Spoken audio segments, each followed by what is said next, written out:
हाय मैत्रिणींनो, तर साडीतला blouse piece कसा कट करायचा हे मी 2 मिनिटाच्या आत तुम्हाला सांगणार आहे. तर तुम्ही हा शॉर्ट व्हिडिओ नक्की पहा. तर सुरुवातीला आपण या साडीतला ब्लाऊज पीस हा कट करून घेणार आहे. त्यामुळे आपण साडी व्यवस्थित आतरून घेणार आहे.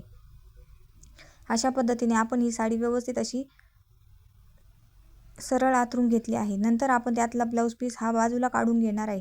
अशा पद्धतीने आपण साडी व्यवस्थित अशी आतरून घेतली आहे.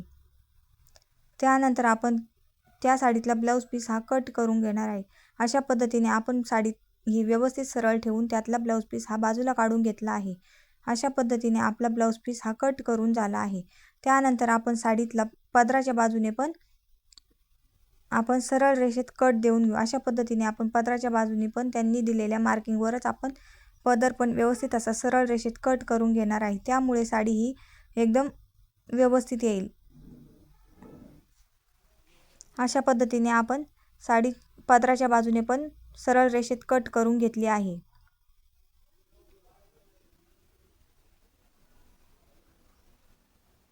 अशा पद्धतीने आपण साडीतला ब्लाऊज पीस हा बाजूला काढून घेतला आहे.